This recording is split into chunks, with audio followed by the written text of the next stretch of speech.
Hi everybody, welcome to the third part of the lectures on control, autonomy and trust in AI. Here's Shoshana Zuboff, author of The Age of Surveillance Capitalism, talking about the work of two legal scholars who investigated the layer upon layer of privacy contracts that are involved in even relatively simple technology. So now these two scholars do an analysis of one Nest thermostat, and what they conclude is that given these arrangements, any self-respecting consumer, anyone who's even a little bit vigilant about their consumption habits, should review a minimum of 1,000 privacy contracts in order to install just one single Nest thermostat in your home. There are many aspects of Zuboff's work, as well as the work of others, of interest to our topic here. Now we're focusing on the notion of trust in AI and how much the AI and linked technology that we have already, together with the companies behind this technology, are actually already controlling us.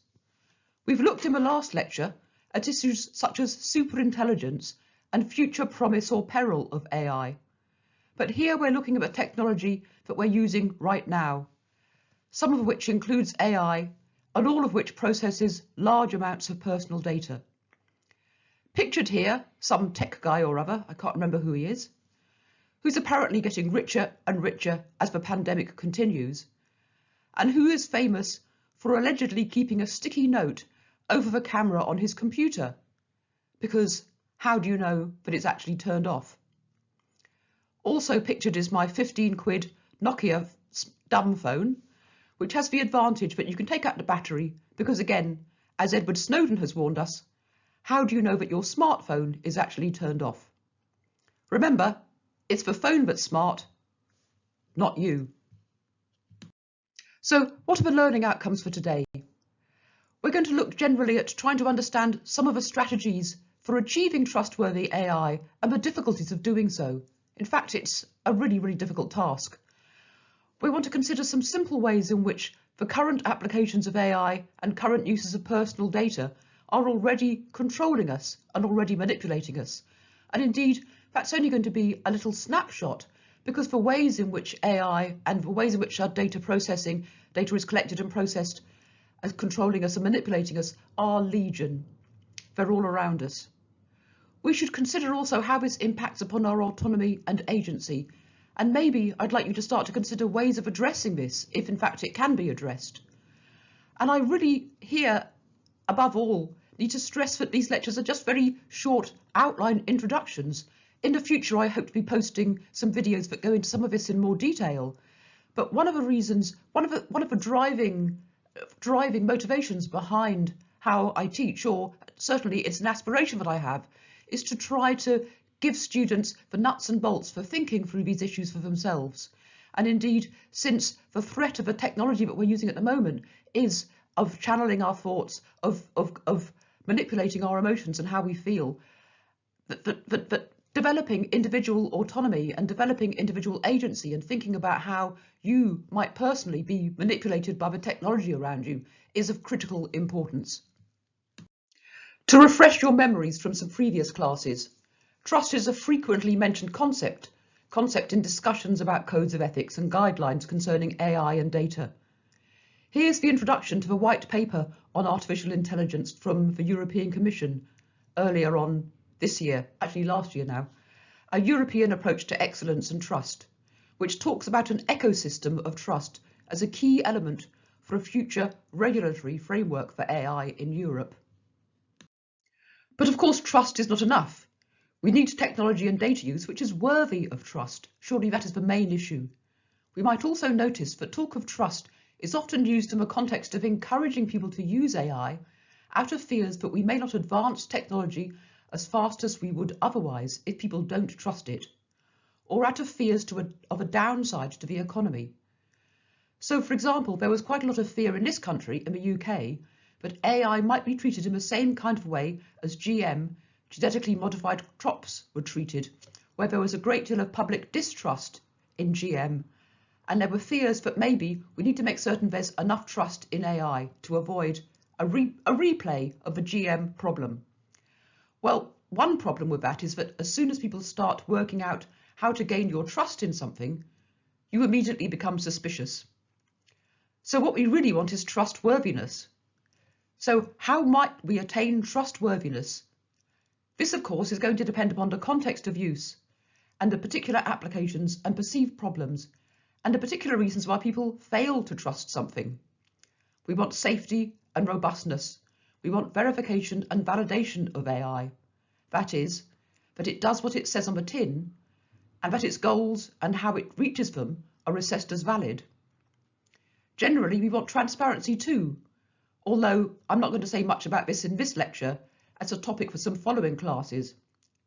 But we should note here that the transparency should refer not just to the AI itself, not just to the use of data itself, but to the layers of access to the technology and of surrounding social, industrial and institutional context.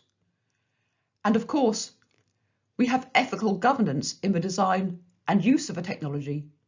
A question is, how do we achieve this level of trustworthiness? Well, here's one idea. The notion of data trusts is being explored as a way of managing access to personal data. So a data trust would make decisions on behalf of the data subjects. Obviously, one reason for this are the kinds of reasons outlined in the clip you just heard from Shoshana Zuboff, that there is simply too much information, too much complexity for most people to want to do it or to be able to do it. It's just going to take too much time. And as well as that, actually quite a lot of expertise and discipline in actually trying to work out and understand what's actually happening to your data, what's actually happening in the technology. So of course, data trusts are relating to data. There are other issues as well with other aspects of artificial intelligence use. The notion of data trust is similar to ideas that's already been explored in relation to the management of medical and personal data given to biobanks. This is a screen from a website that explores the idea of data trusts further, managed by Neil Lawrence and Sylvia Delacroix. But here's another way of trying to ensure trust in what technology companies are doing. I wanted to say one thing briefly about the External Oversight Board, which is something Facebook announced at the beginning of this year and that we've been working on since then. Mark Zuckerberg has said this, and we as a company agree that Mark himself has said, in fact, he doesn't feel comfortable about the fact that we're making so many decisions around really important issues like what types of content stays on the platform, what comes down. And so part of our increasing efforts to increase the transparency around that, not just through publishing the community standards, publishing the minutes of the meetings where we decide on changes to the content, the community standards themselves, we're also setting up this independent body called the Oversight Board. The idea of such ethics council or an ethics board or an oversight board is now very common. And of course it's very common. It's become very common because technology companies are coming under a lot of criticism and they need to try to give some kind of public face. But you may have picked up already that these boards have a very unfortunate habit of being somewhat secretive and far from inspiring trust, perhaps inspire its opposite. For example, the Google Ethics Board that was created in 2019 lasted a mere week over rows about the membership of some of the people appointed to the board. But there were also rows about whether anybody should be on it at all. There were suggestions that anyone who took up the offer to be on such a board was actually compromising their integrity. So, for example, Joanna Bryson, who works in AI and ethics and in particular an expert on robotics, was on the board. And I have heard her say something along the lines of, the problem is that somebody who really has integrity and who wishes to do something to keep a company like Google in check might volunteer to be on such a board or accept an invitation. But as the minute they're on the board of a company like Google, it looks as if their integrity is compromised. So you're on a bit of a double bind. And while we're talking about Google, you remember the erstwhile motto, "Don't be evil," which they no longer have apparently. One of the things that always struck me about this, it's in the form of an instruction. It's an imperative. It's not saying we won't be evil. It's an instruction to other people. It never said what they were going to be doing. And in fact, actually, you can do an awful lot of bad things that fall short of being actually evil. It kind of sounds like the sort of thing that a devil might say to you. Well, I'm not being evil. are not actually being evil. It's not actually evil to steal a few sweets from somebody. In any case, it's unbelievably low bar. It's an absolutely unbelievably low bar. I mean, it's absolutely hilarious that they should have this as a motto and think this said anything at all about their moral character. Here's another example, the AI ethics board of DeepMind. So when Google bought DeepMind a few years ago, I think in 2014 or 15 or something, one of the conditions for the deal was that they have an ethics board. Well, for years and years and years, people asked, where's this so-called ethics board? Actually, in fact, I tried to find out where the ethics board was. I emailed them, couldn't get an answer. Tried to email Mustafa Suleiman, who was supposed to be the head of ethics there. No reply, even though actually at the time I was working in the computer science department of Oxford University, which had a really close collaboration with DeepMind. No answer to any emails. But they do seem to have some ethics board now, but you could immediately see that if you were trying to have trust, and if you're trying to show that you have an ethics board, then surely the ethics board must have a certain degree of transparency. Another manifestation of this problem, and it looks like I'm picking on Google, but I mean, why not pick on them? They deserve to be picked on. I won't have time to go into this here. It's been the furore about how Google has treated people within the company who are working on issues of ethics within AI.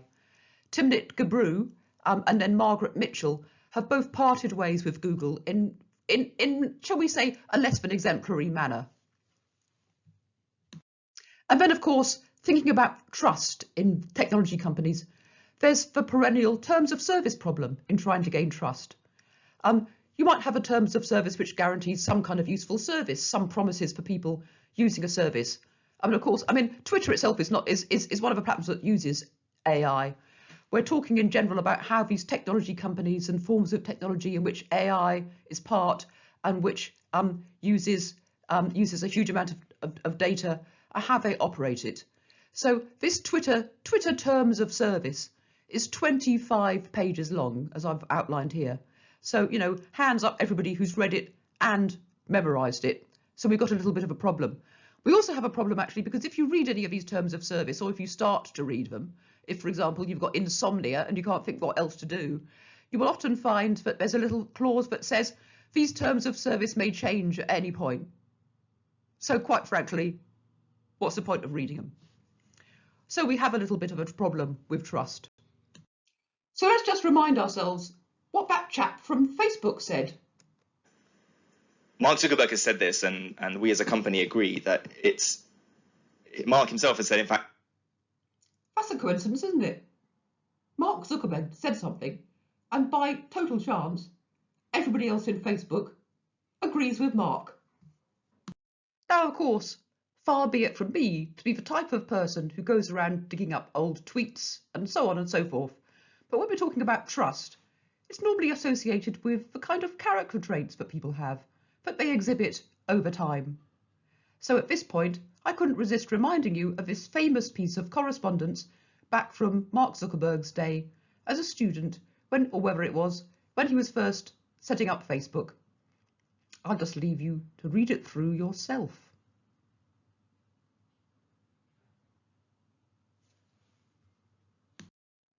So we need to wonder about the power that technology companies have, what kinds of values there are.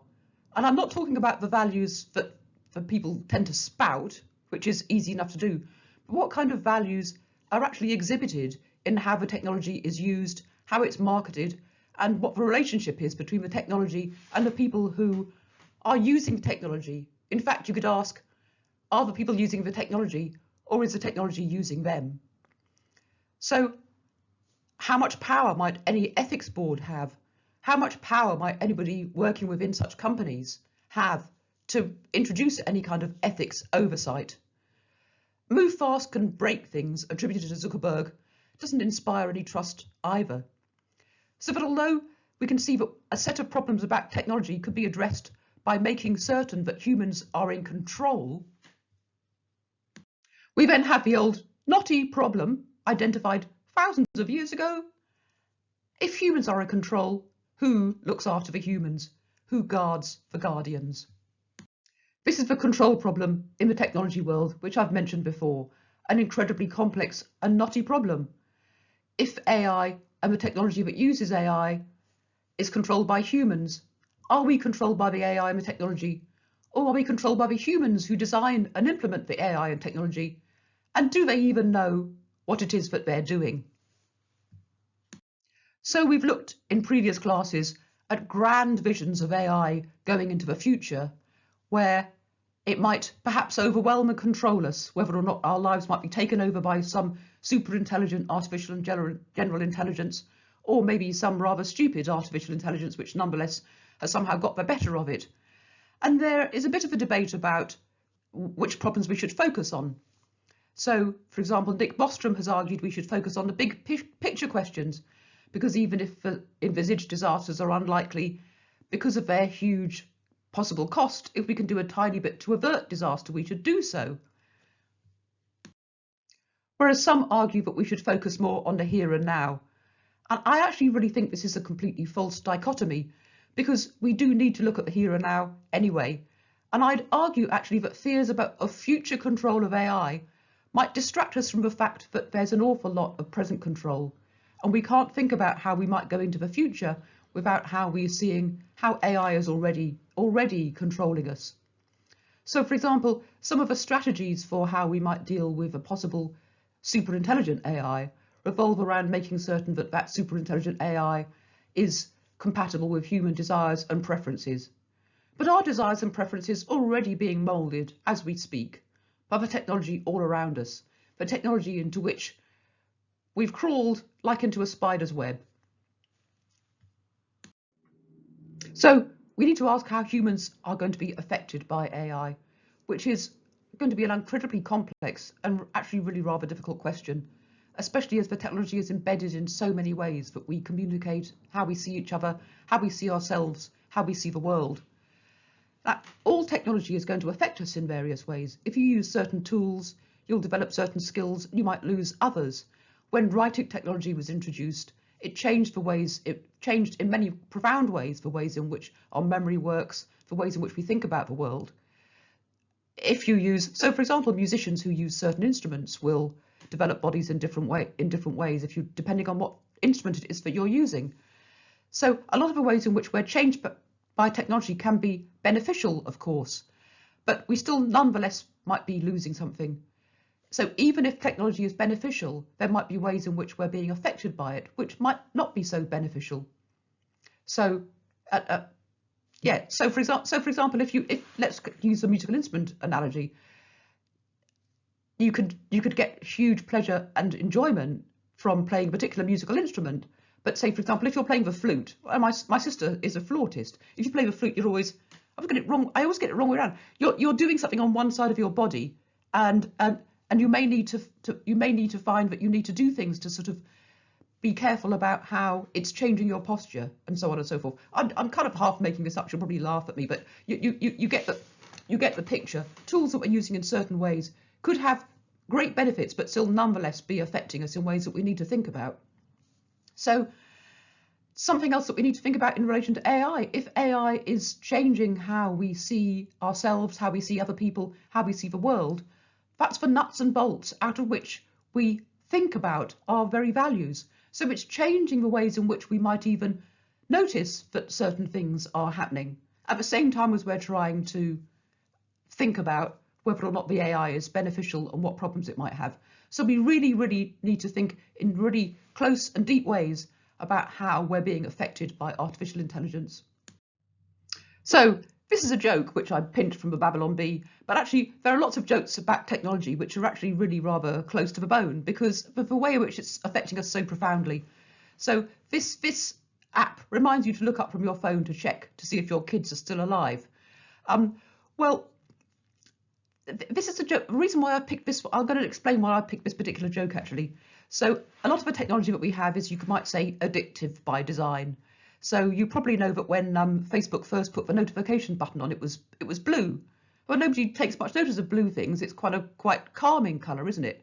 And the rest of the background was blue. So they wanted to make certain that people, clicked on a notification because notification. Oh, what's happening? Oh, let's check. Maybe there's another message. Maybe there's another. So they turned it to red because people notice red things. there might even be some kind of evolutionary reason for this. So I've read some explanation that it's because we notice red things because ripe berries are red, so we need to notice them in order to be able to pick them. And whether or not that explanation is a load of rubbish or not, we do notice red things. There are certain things. Yellow and black stripes we associate with danger, for example. That seems somehow to be to do with how we perceive the world, because wasps and other hornets and things, they're yellow and black stripes, warning not people, but also like other animals to stay away. So there are certain aspects of our psychology which are being tapped into deliberately in how this technology is designed. So that the person who founded Instagram, for example, went to the famous persuasive technology class in Stanford University. Persuasive technology is all about how to keep you engaged, how to keep you how to keep you on there, because attention is what's being sold. And so, of course, this is primarily because this technology is getting money from advertisers, and they just want you to stay on the site for as long as possible. So it changes how we respond to the world. It changes our attention. Our attention to the world is one of the key factors in how we even see and understand value. And one of the reasons why I've focused this on children is because I'm personally actually incredibly alarmed by the very fact that this technology does often distract people from their very own children. Now, it sounds like I'm being really judgmental. I'm not being judgmental of people. I'm being judgmental of the technology and the people who are deliberately marketing this stuff, because over and over again you notice people walking along with small children and they're looking at their phone. You see parents picking up their kids at the school gate and they're looking at the phone, and often you will see children trying to get attention of their adults around them. Now, the reason why I'm mentioning this particular example is not just to be so judgmental, because actually I can also say it's so annoying if you're the parent. I don't know if it's, especially if you're a mother, if you've got small children, you are constantly being criticised by people who think they could look after your children better than you can. So that's not my aim. But the point of mentioning this is that children and babies are designed to attract our attention. They're designed to be incredibly cute. That's why I almost like those Disney cartoons and to deliberately make faces look like childish faces, like large foreheads and relatively large eyes. They're designed to attract our attention because they're so helpless, they need so much attention, and they can get into danger within a second when you're distracted. So the very fact that people will be looking at their phone rather than their baby demonstrates how powerful this technology is. So we really ought to be really worried about this. And as well of which, of course, the interaction between a parent and a child, especially really during the early months, as far as we know, is unbelievably important for development. So the human eye has got, the reason why we've got whites in our eyes is because it encourages, when babies are born, they're quite short-sighted. They've got a focal length of about 12 inches or so. So that's about the inch, but when a mother's holding a baby to feed it, it's about 12 inches from the face. And the vision is not very clear at the first, so the human eye has got whites in it because it's easier for the baby to see the eye because of a contrast. It's easier to see contrast. Newborn babies can see black and white more easily than colours. So it's to focus the baby on the mother, so there's a bond built. It starts to build up the bonds. So this technology is breaking one of the most foundational aspects of human development. So I would say I'm sorry to rant. I'm not sorry to rant about this. This is just absolutely amazing what is happening to human psychology. So one of the things that using technology that attracts our attention does is actually shift our sense of time. We can really easily forget how much time we've spent scrolling through something. But also, look at this. One of the other things that technology is doing is affecting our sense of space. So time and space are the two most fundamental ways in which we orient ourselves to the world. So a lot of people joke that they can't use Google Maps anymore that they can't follow maps anymore because they're using Google Maps all the time. And that might seem something relatively minor, but there's some evidence emerging that perhaps using online maps, using Google Maps and following directions on that might increase the risk of developing Alzheimer's or perhaps some other form of dementia. I mean, it certainly makes people stupid, actually. Where my brother and sister live, there's a particular place in their village where Google Maps keeps telling people this is where some stately home is, and it's not. It's just some little person's house. But people drive up to this tiny little house and say, "Oh, is this so and so?" It obviously isn't. It obviously isn't. But people still keep knocking on the door and asking. So it's certainly making people trust the technology more than they should. But so In terms of a risk of developing Alzheimer's, for example, so I mean, dementia can affect lots of there's different sorts of dementia which can affect you in different ways, and different varieties and different speeds at which it will affect different people. But one of the first things that tends to go is your spatial orientation. So this is something that we need to keep practicing. And if you're using Google Maps all the time and you atrophy the skill, then perhaps this is precisely the kind of thing we need to be thinking about. So we might have gained something by using Google Maps, but we're also losing something at the same time. So this is another joke, which is only funny because it's true. And you might, quite frankly, you might as well laugh. It's better to laugh than to get angry. Facebook will now tell you how to react to news stories. Well, they're already doing that, really. And one of the things that these media platforms, social media platforms, have worked out is the addictive nature of outrage and anger. And if anyone has ever spent any time on Twitter, is a cesspit of outrage. So we're already being provoked into certain reactions. And in terms of telling us how to react to news stories, it strikes me, and be interesting to think about this, it strikes me that we're either being provoked into some kind of anger or outrage or some kind of sort of moral judgment where we don't do this, other people do that, or else some sort of sickly sentimentality and some kind of sob story. So, but I mean, expressing outraged emotions tends to be quite addictive. You tend to actually be, you'd think you'd shy away from it, but actually it tends to be quite addictive. And it tends to be one of the things that would, again, see ourselves as being sort of morally great and other people as not being so great.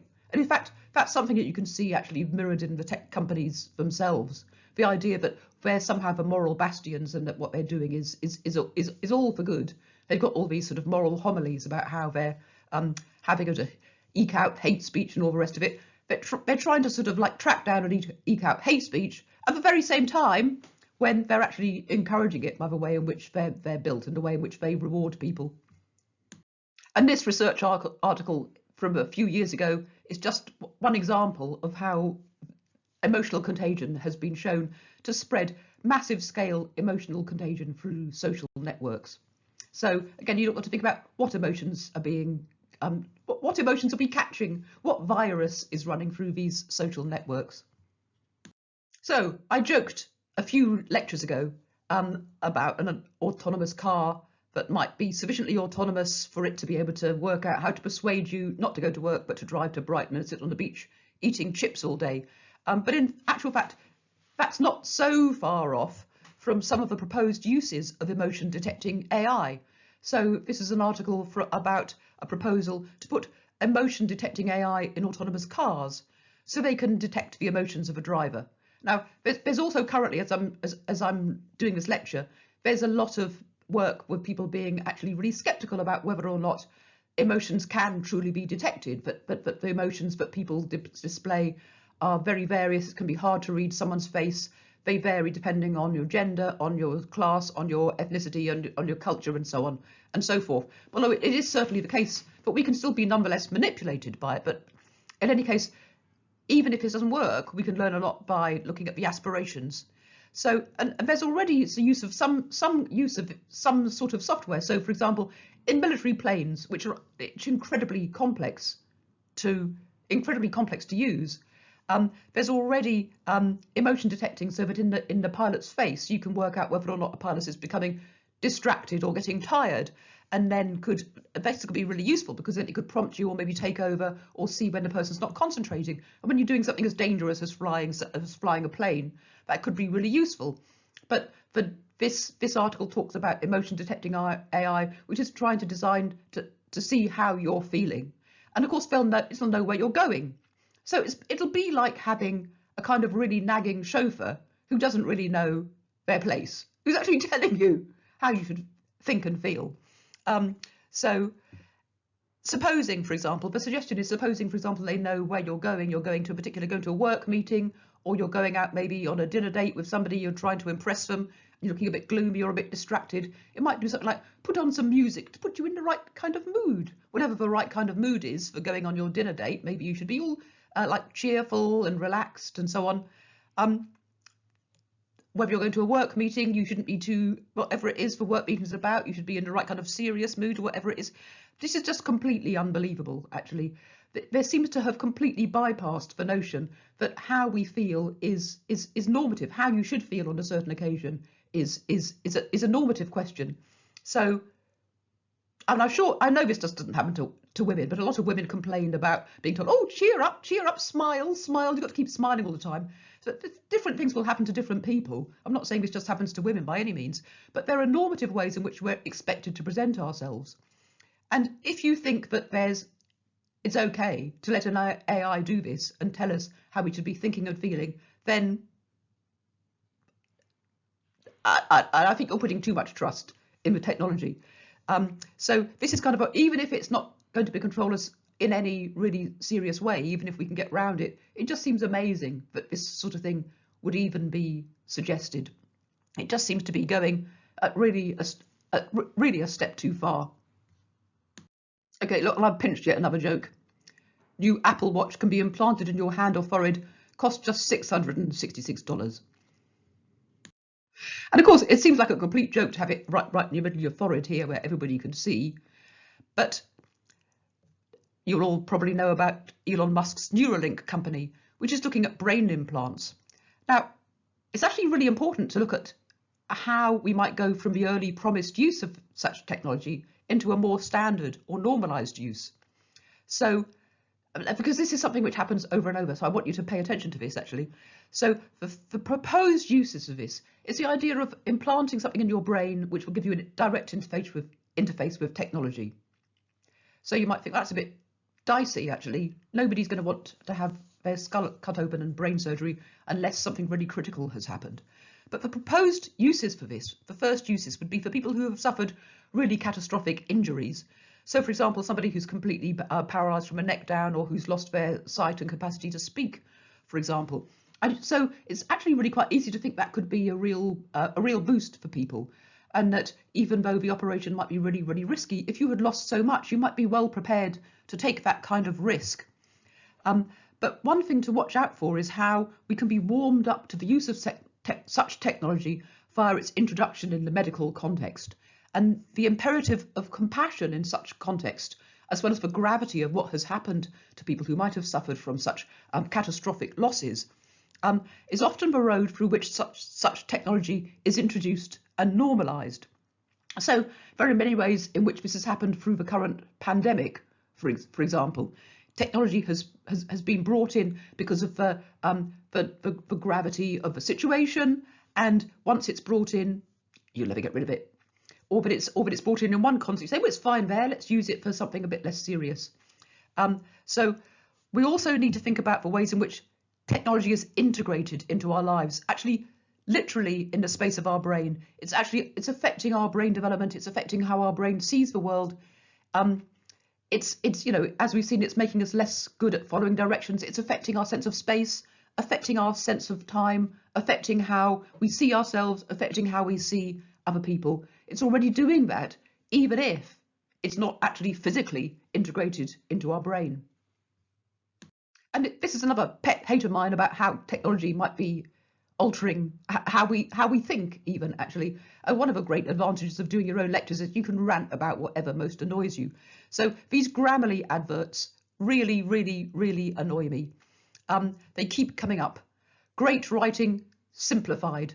Compose bold, clear, mistake-free writing with Grammarly's AI-powered writing assistant. Well, maybe you don't want to be bold.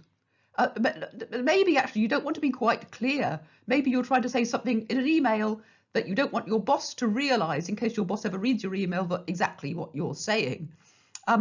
So here, this person suggests you shouldn't have used the word really. It may be unnecessary in a sentence. Consider removing it. So it gives you the illusion of autonomy, because it's just saying you should consider removing it. So it's like every time you write a letter, you've got your old English teacher from school standing over your shoulder, breathing down your neck, saying, Paula, I don't know about that actually. So it's as if you got some sort of nagging personal assistant, like the nagging chauffeur we saw just now. But again, this is a normative notion of how we write. If everybody did this and followed the instructions, you'd get rid of any kind of nuance or any kind of individual differences. You'd get rid of, you would, if you're writing, depends on what you're doing, but if you're writing an email to somebody, there's this sort of second personal, I'm writing an email to you. There might be something particular about our relationship which explains how I write a particular email to you as a particular person. And here we've got something which applies to everybody, which is looking in a different, broader context, giving a sort of outside, third personal account of how we should be writing to somebody else. And again, one of the things that's happening with a lot of AI, a lot of our technology, is that it's unifying. A certain uniformity is coming in. So these suggestions, they all come from a North American context. But also, honestly, even within America, even with the United States, people will use language really, really differently depending on the regions, as you all will know that, and depending on class and ethnicity and subcultures and so on. But something which might sound completely fine, say in an American context, may well sound really rude and blunt in the context of, say, British English. And again, there's going to be a myriad nuances depending on context. So we say here, tone is a key to effective writing. Yes, dead right, Grammarly. And who are you to tell me what particular tone I should be using in talking to somebody? Maybe I want to sound subtly sarcastic to my boss in a way that he can't possibly actually pin me down for. Maybe that's exactly what I want to do. So, but actually, one of the things that I think we need to think about as well is that we're looking here at a problem which is in many ways created by the technology. So one of the ways in which you might be tempted to use this is in writing emails to people. So emails have just become completely ubiquitous. There's a big problem with emails that they're so easy to do and so easy to send off to people. We're bombarded by emails at work all the time. You're even emailing people who are sitting in the same office as you, for example. And then there's also what I personally think should be a sackable offence, pressing reply all unnecessarily. But one of the problems with email is actually getting the tone right. It's really getting the problem of we can dash them off so quickly and then just press send. We have to be careful, but we do have to be careful about getting the right tone, and you might accidentally offend somebody. It's actually true. But this is a problem which is worsened, created or worsened by the technology. So something which happens over and over and over again, the technology creates a kind of problem which you then introduce more technology in order to solve. So we'll just then automatically, oh, we know we might send a rude email, so we'll just use Grammarly and just do what they say. You might actually make it more rude depending on your particular cultural context.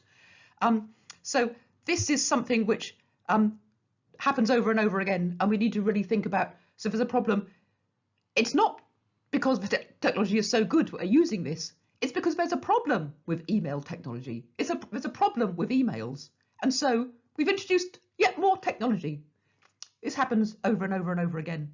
And we also need to think, do we really want complete uniformity of thought in our emails? Do we really want everybody to sound like the same, even in a work context? Do we really want to squeeze out every iota of personality? My guess is no, we don't. Because we don't want to end up in a world where Shakespeare, James Joyce, Jane Austen all sound the same. So to sum up, we've been looking at whether or not the AI and the use of data that we have now might possibly be controlling and manipulating us. So what have we seen? I've only got a really tiny examples. I could give I could be sitting here giving accounts of this like till kingdom come, but on a few examples, and you will be able to find many of your own. Our behaviour can be manipulated. We can be used to manipulate others. Our emotions can be manipulated. Our beliefs can be manipulated.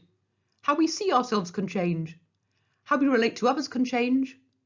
Child development, brain development can be affected. Our skill set can change or atrophy. I haven't even given, there are so many examples, there's more, I'm sure. But apart from that, everything is just fine. So we can see that the AI and related technologies that we're currently using, that we have in many respects little choice to use, is impacting on all aspects of how we relate to the world. And again, this is just a really introductory snapshot, but it concerns a significant part of my current work on AI and ethics. So I hope to be posting some more material on this later on. And we need to be thinking about this and thinking about what do we want to preserve? What might be being lost by the use of this technology? What do we want to keep with us as we go into the future? And how can we retain any notion of control and autonomy and agency? So, to reflect, in what ways might AI and related technology impact our autonomy? In what ways might it increase our capacity to act and to think? And who pays the price? This photograph here actually is from a view of the other side of a river from where I live. And you can just about see towards the left by the building with the tall towers. You can see a little building behind it. You can't see it very well because of the dusk. But I'll just use this as an analogy, as an illustration, because I was walking past there last week and it was gone. To my horror, I couldn't see it anymore. It's a really lovely old warehouse, which is semi-derelict, but beautiful old brickwork. And it was still there, but somehow or another, somebody managed to get planning permission to build this absolutely hideous, circular, modern, good as knows what, some kind of ghastly apartment building right in front of it, completely obscuring the view. I have no idea how they got planning permission for it. But this is, if you like, an analogy, who pays the price?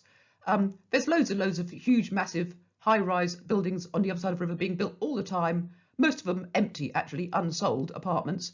And meanwhile, they've blocked off the view from people going along the river of this lovely old building, which I think is kind of, I'll end there because it's an analogy of maybe some of the things that's happening with our use of AI and other technology, and with how data is being collected about us and analysed and, if you like, used as a weapon against us in many ways. So, thank you very much for listening. And see you next time. Thanks for your attention. Bye-bye.